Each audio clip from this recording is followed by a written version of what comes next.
Holy Father, a blessed angel came, and unto certain shepherds brought tidings of the same. That in Bethlehem was born the Son of God by name. Oh, tidings of comfort and joy, comfort and joy. Oh, tidings of comfort and joy. Fear not, then said the angel, let nothing you affright. This day is born a Savior of a pure virgin bride, to free all souls who trust in him.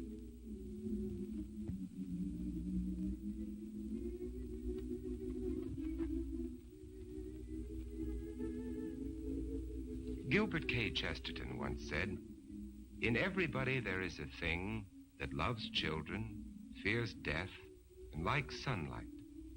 And this thing enjoys Charles Dickens." Before I tell you about the Christmas Carol, let me read to you what Charles Dickens himself wrote about this story. I have endeavored in this ghostly little story to raise the ghost of an idea which shall not put my readers out of humor with themselves, with each other, with the season, or with me. May it haunt their houses pleasantly. Charles Dickens. To begin with, Jacob Marley was dead. There is no doubt about that. You will therefore permit me to repeat emphatically that Marley was as dead as a doornail. Did Scrooge know that he was dead? Of course he did. Ebenezer Scrooge and he had been partners for I don't know how many years. Scrooge never painted out Marley's name, and so there it stood 7 years afterwards above the warehouse door. Ebenezer Scrooge. Oh, but he was a tight-fisted old sinner, hard and sharp as flint. The cold within him froze his features because he always carried his own low temperature with him. And he didn't thaw 1 degree. Not even at Christmas.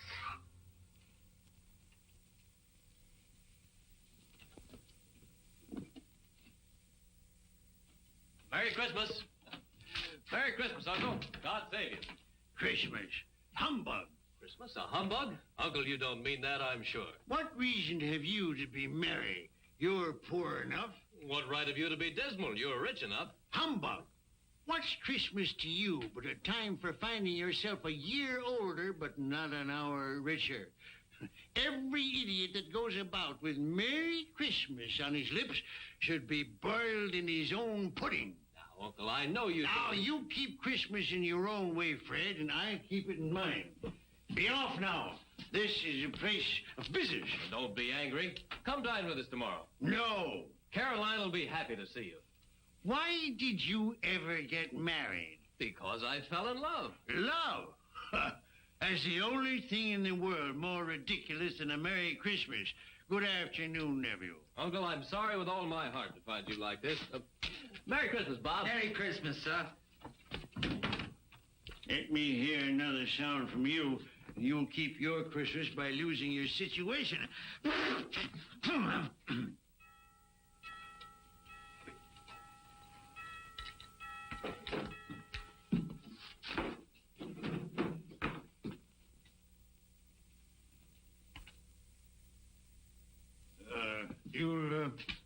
You'll want all day tomorrow, I suppose, Crescent.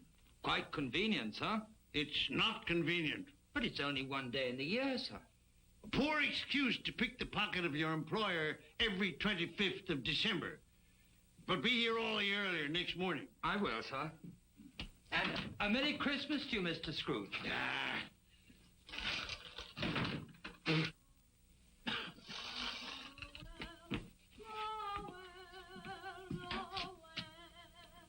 Christmas. Nonsense. Humbug.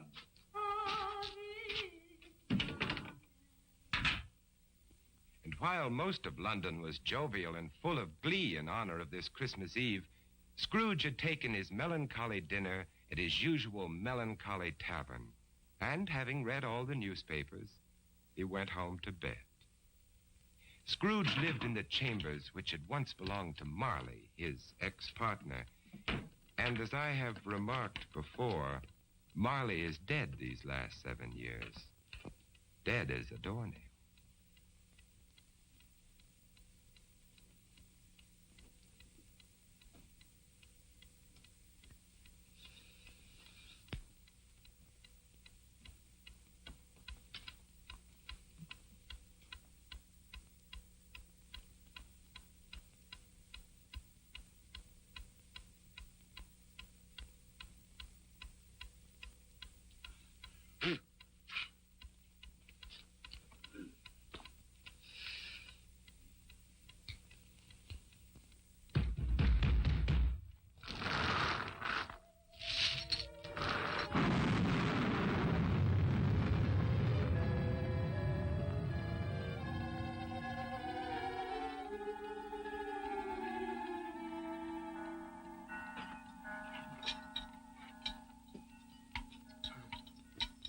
Ebenezer Scrooge? How now? What do you want of me? Much. Who are you? Life I was your partner, Jacob Marley. You don't believe in me? I don't. What evidence would you have of my reality beyond that of your own senses? I don't know. And why doubt your senses? Because a slight disorder in my stomach could make my senses cheat me. You might be an undigested bit of beef, a blot of mustard, a fragment of underdone potato. Humbug, I tell you, humbug! Mercy on me, dreadful apparition. Now, do you believe in me or not? I do. But why do you come to plague me? And why do you wear that ponderous chain? I made it, link by link in my life, as you are doing for yourself on earth. It is now a part of my penance, and I am here tonight to warn you of a fate such as mine. But Ebenezer, if you change your ways, you have a chance of escaping my doom. You were always a good friend to me, Jacob. Thank you. Thank you. You will be haunted by 3 spirits. Without their visits, you cannot hope to shun the path I tread. Expect the first tomorrow, when the bell tolls 1. Expect the next on the following night at the same hour, and the third on the next night, when the last stroke of 12 has ceased to vibrate. Couldn't I take them all at once, Jacob, and have it over with? Look to see me no more, and look that for your own sake you remember what has passed between us.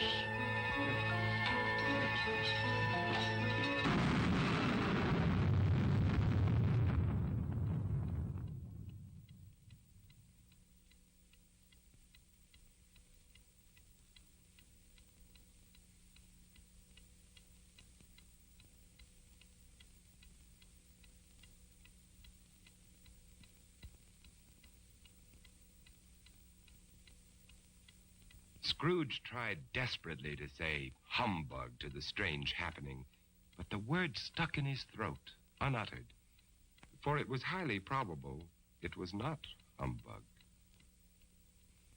Being very much in need of repose from the experience he had undergone, or shall I say, fatigues of the day, he went straight to bed without undressing and fell asleep in an instant. A few hours later,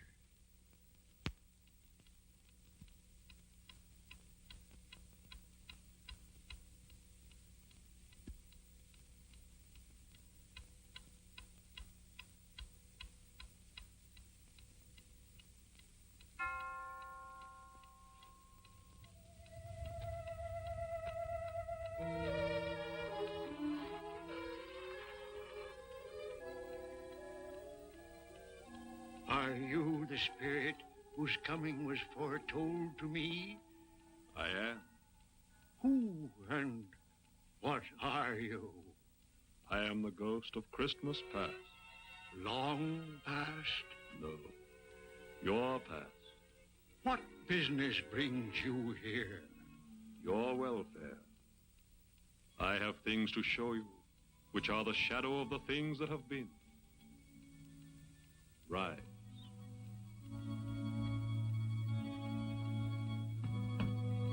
And walk with me.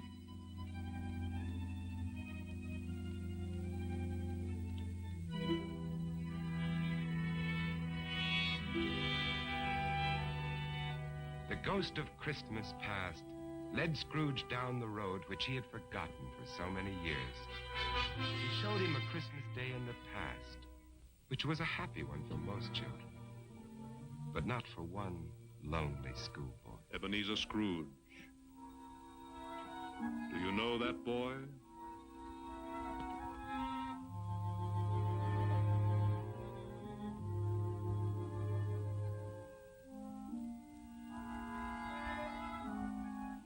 Yes, I do.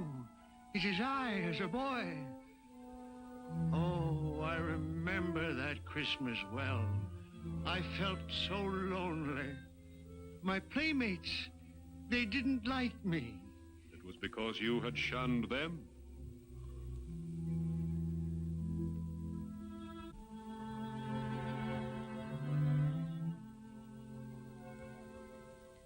Oh, poor boy. I wish... What is the matter? There was a boy singing a Christmas carol on the street last night. I should have liked to have given him something, that's all. Shall I show you another Christmas, 40 years ago, when a fair young girl released you from your marriage contract? No. Because she discovered you had ceased to love her. Your greed, avarice, and desire for wealth had killed the love she had for you. No, Spirit, show me no more. Leave me. Haunt me no longer. Awakening in the middle of a prodigiously tough snore and sitting up in bed to get his thoughts together, Scrooge had no occasion to be told that the bell was again upon the stroke of one.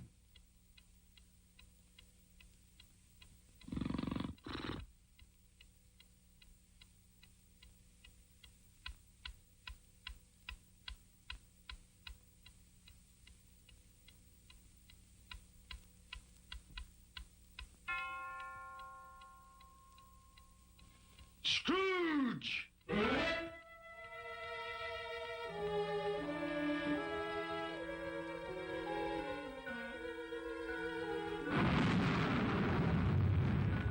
am the ghost of Christmas present. Look upon me. Yes, Spirit. Conduct me where you will. I went forth last night on compulsion, and I learned a lesson which is working now. Tonight, if you have aught to teach me, let me profit by it. Touch my robe.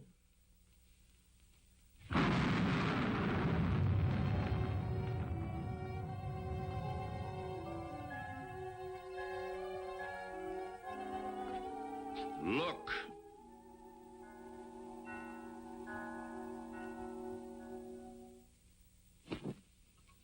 Belinda, bring the plates.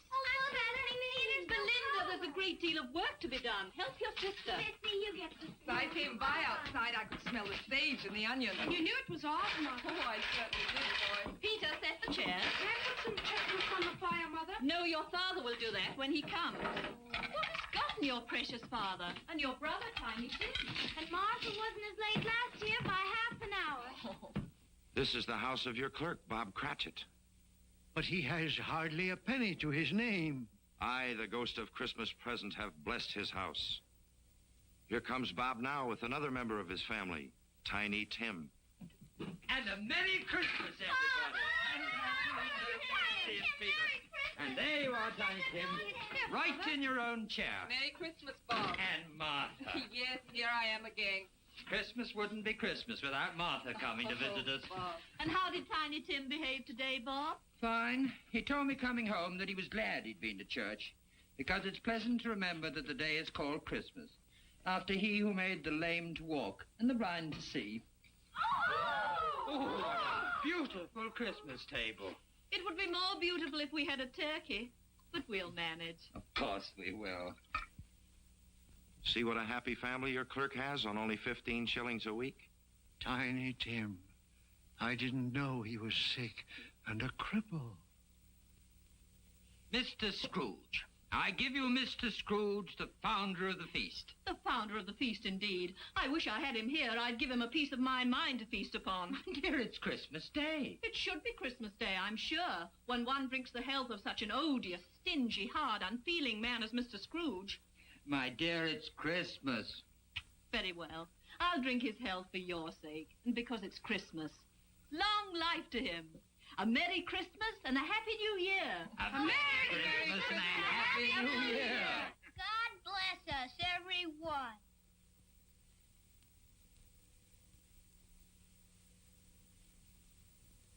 Tell me, Tiny Tim, will he live? I see a vacant seat and a little crutch without an owner. No. Say he will be spared. My life on the globe is very brief. It ends tonight. Tonight? The time is drawing near for me to go and for your third visitor to appear.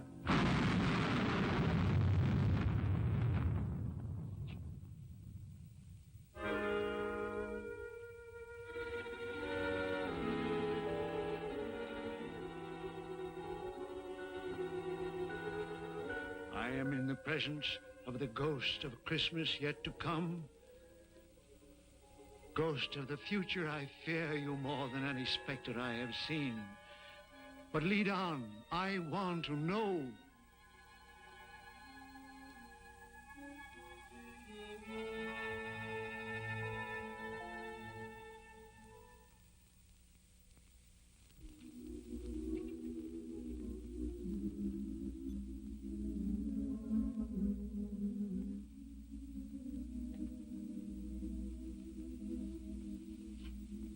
I met a very kind young man today who asked after you. Mr. Scrooge's nephew, whom I scarcely know. I told him about Tiny Tim, and he said, I'm heartily sorry for you and your good wife. By the by, how he ever knew that, I don't know. You what, dear? That you were a good wife. Oh, everyone knows that. And he said, if I can be of any service to you at any time, pray come to me. He's rather unlike his old Uncle Scrooge, isn't he?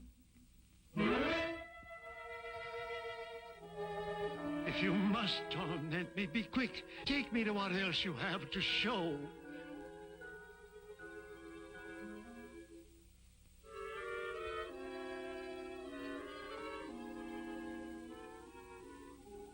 I don't know much about it either. I only know he's dead. When did he die? Last night, I believe. What had he done with his money? I haven't heard.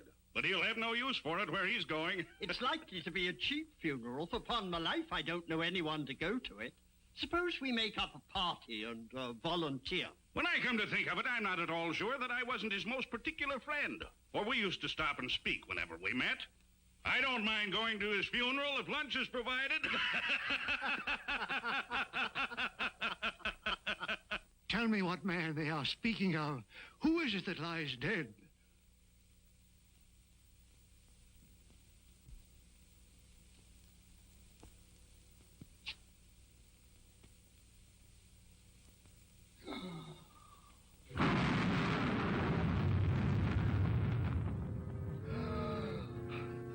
No, hear me. I am not the man I was. Assure me I yet may change the shadows you have shown me. I will honor Christmas in my heart and try to keep it all the year. Tell me I may sponge away the writing on this stone.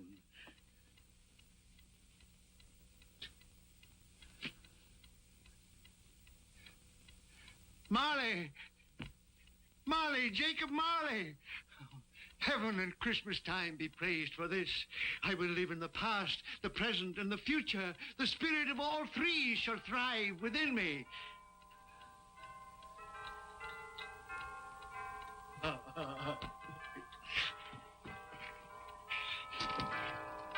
oh boy! Yes, sir? What's today? What, sir? What's today, my fine fellow? Today? Why, Christmas Day, sir.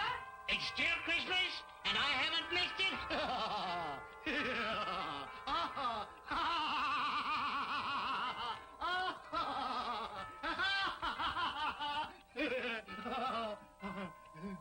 a man who had been out of practice for years, Scrooge gave a most illustrious laugh, the father of a long line of brilliant laughs.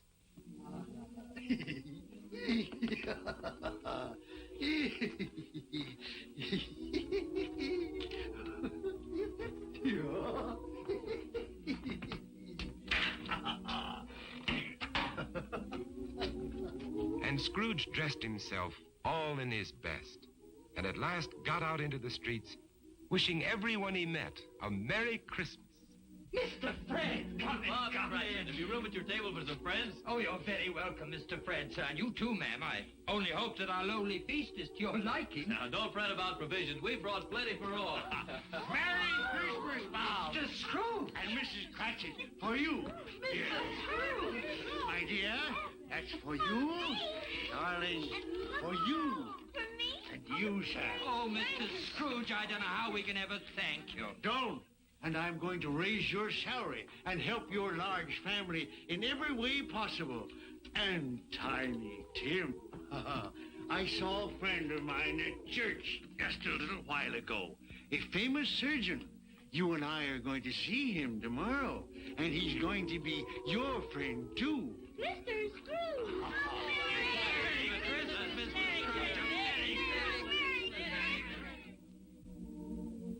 Scrooge won his word. He did it all and infinitely more. And to Tiny Tim, who did not die, he was a second father. Scrooge had no further dealings with ghosts, but it was always said that he knew how to keep Christmas well, if any man alive possessed the knowledge. May it truly be said of us, and all of us. And so, as Tiny Tim observed, God bless us, everyone.